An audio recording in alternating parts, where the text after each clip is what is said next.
Bonjour à chacun et à chacune d'entre vous. Nous voici déjà rendus au 5e et dernier dimanche du Carême. Viens Seigneur, ouvre-nous le chemin. C'est la thématique qui nous est proposée.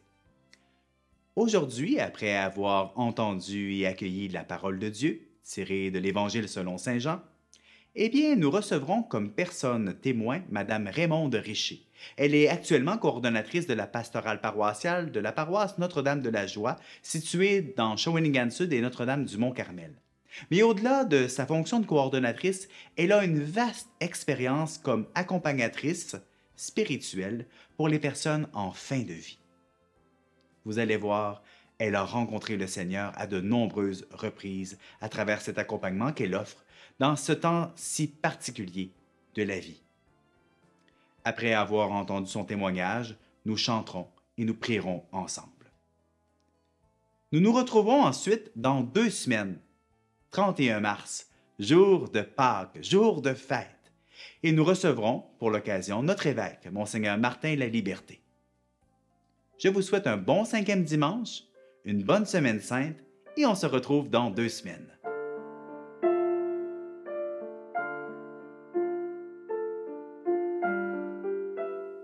Évangile de Jésus le Christ selon Saint Jean.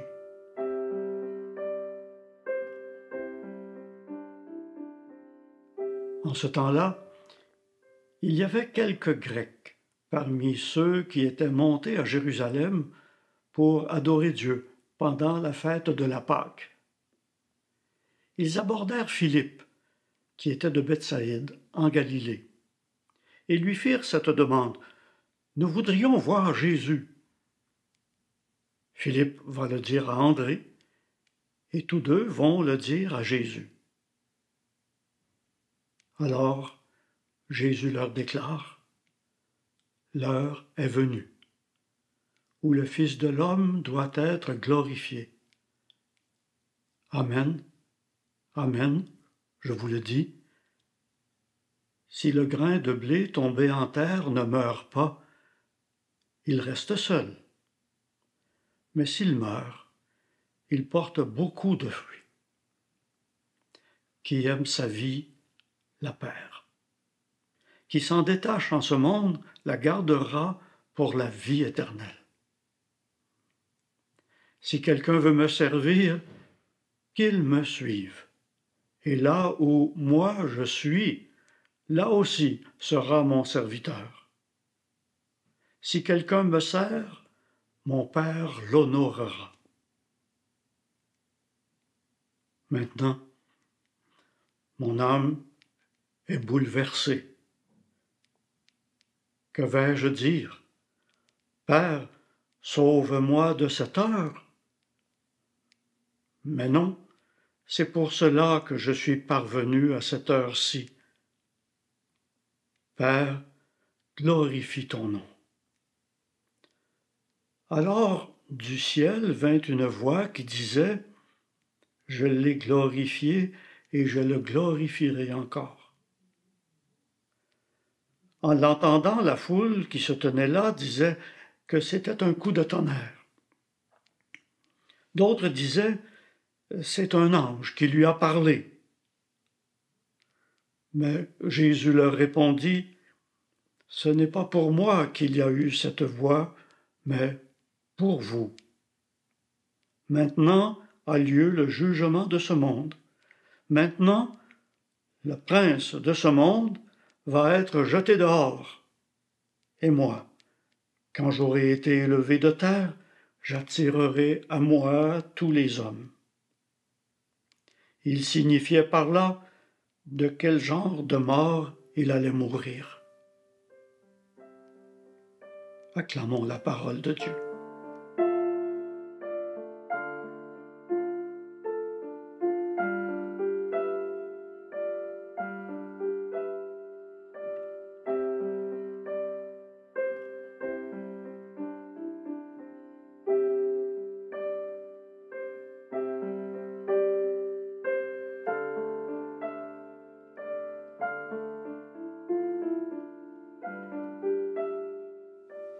Je vous présente le témoignage de mon expérience d'accompagnatrice de personnes en fin de vie. Mais en réalité, vous entendrez un témoignage de chemin de vie et de sens à la vie. Je commence par cette prière pour ceux et celles qui sont en soins de confort et les accompagnants, accompagnantes. Viens Seigneur, ouvre-nous le chemin.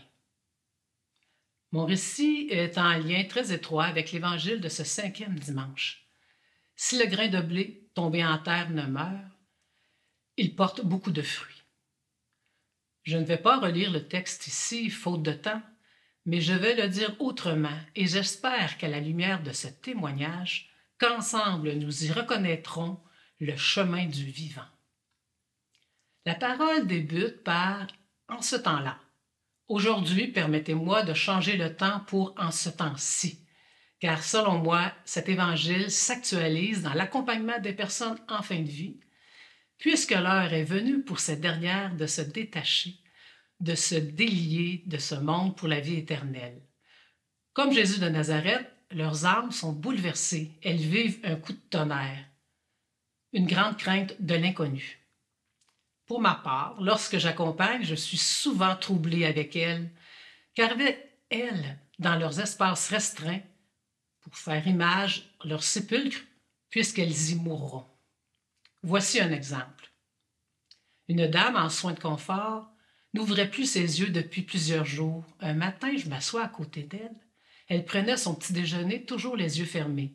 Elle me demande, « Dites-moi, est-ce le monde qui entre ici en ressorte? » Les mêmes questions tirées de l'Évangile pourraient se poser. Que vais-je dire? Père, sauve-la de cette heure. Et je lui réponds spontanément, non, personne n'en sorte. Un silence s'ensuit. Quoi de plus normal que de vouloir retarder cette heure et si possible s'en être sauvée? Puis, promptement, elle ouvre ses yeux, nous ne sommes plus côte à côte, mais face à face. Et elle ajoute, je ne voulais pas voir ma mort arriver, c'est pourquoi je fermais les yeux. Et à partir de maintenant, je ne les refermerai plus pour mieux la voir venir.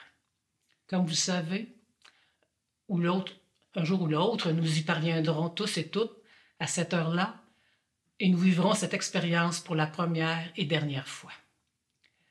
Quant à cette dame, et parfois avec d'autres personnes, heureusement, il est advenu une forme de coup de foudre vers un amour qui nous dépasse.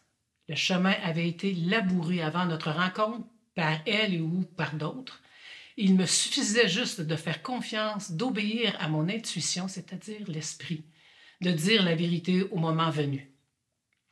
Pour le dire autrement, le grain jeté en terre avait commencé à germer en elle. Il était tombé dans la bonne terre. La lucidité de sa mort imminente et l'accueil de sa grande crainte lui ont permis de me partager ses sentiments de paix et de sérénité. Une expérience qui porte du fruit. Une expérience lumineuse. Sachez que je ne suis jamais seule lorsque j'accompagne. Il y a la personne accompagnée et parmi nous, il y a le Christ. Par contre, je n'affiche pas ma tendance spirituelle. Je laisse venir à moi, j'écoute, je fais confiance, j'attends l'ouverture du sens que la personne donne à cet événement. Je ne m'acharne surtout pas religieusement à en faire des adeptes ou à les guérir. Nous sommes ailleurs. Le miracle, c'est la rencontre, une guérison intérieure, une transformation inattendue et jamais la même d'un accompagnement à l'autre.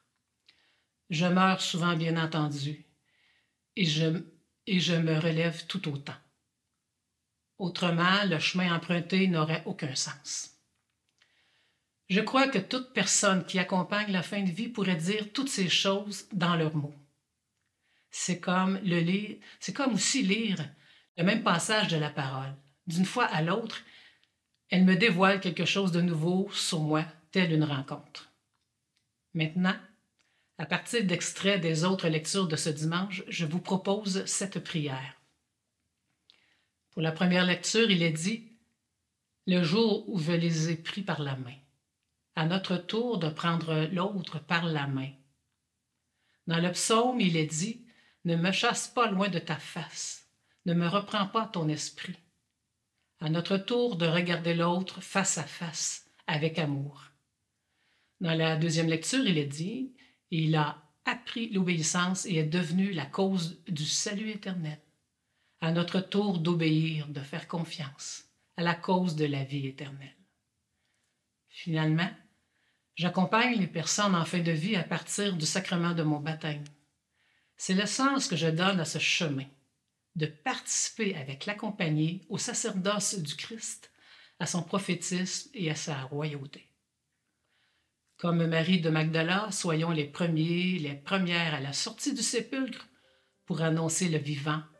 Le chemin est ouvert.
Nous voulons te louer, Seigneur, aussi longtemps que nous vivrons et que nous pourrons prononcer ton nom, car tu es un Dieu bienveillant et bon.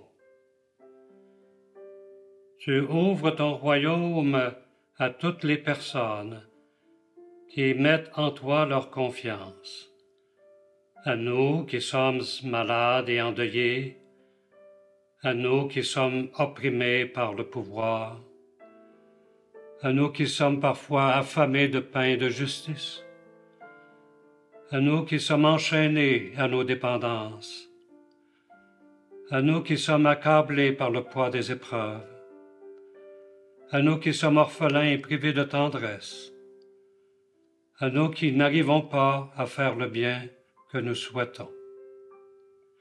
Tu nous ouvres ton royaume et tu nous appelles tes enfants. Pour le moment, nous ne voyons pas encore ce monde nouveau dans lequel tu veux nous faire entrer, mais nous croyons que tu nous appelles à la vie et non à la mort.